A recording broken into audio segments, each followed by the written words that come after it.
Bonjour et bienvenue dans l'édito de Camille. L'édito de Camille, c'est chaque jour un point sur les actualités publiées sur le site d'Info Chrétienne. Aujourd'hui, jeudi 8 avril, nous allons parler d'avoir un peu d'espoir. Nous allons nous intéresser aux chrétiens irakiens avant d'évoquer un appel à la démission du président du Honduras, signé par plusieurs associations, dont des associations chrétiennes. Nous nous tournerons ensuite vers l'Afrique où des chefs d'État et de gouvernement se sont réunis pour échanger sur la question du changement climatique. Pour finir avec le Pakistan et le nouveau programme scolaire du gouvernement. Les actualités relatent souvent des faits difficiles, des histoires bouleversantes, des catastrophes humanitaires ou climatiques. Il est important de s'informer et d'être conscient de la réalité qui nous entoure. Mais aujourd'hui, une fois n'est pas coutume, les actualités nous offrent un peu d'espoir. Il semblerait que la visite historique du pape François en Irak, qui s'est déroulée du 5 au 8 mars dernier, ait donné de l'espoir aux chrétiens irakiens.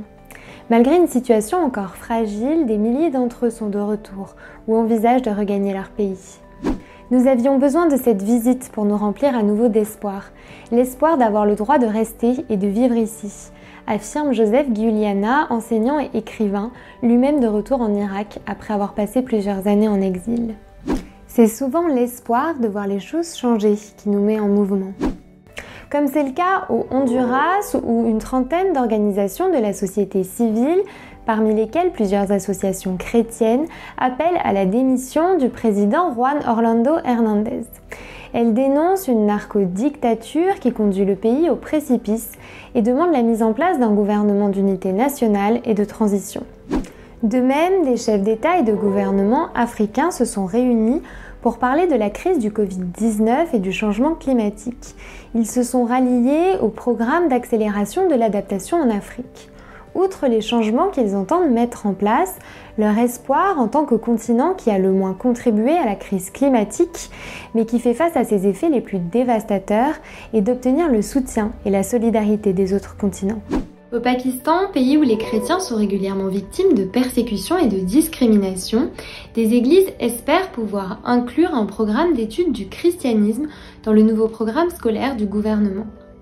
Une initiative à laquelle le gouvernement a été contre toute attente très réceptif, d'après un membre du conseil de l'éducation du diocèse de Lahore.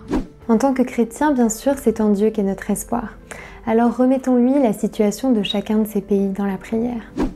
Ce sera tout pour aujourd'hui. Si cette vidéo vous a plu, n'hésitez pas à la liker, à la partager ou à nous le dire en commentaire. Je vous souhaite une très bonne soirée, soyez bénis.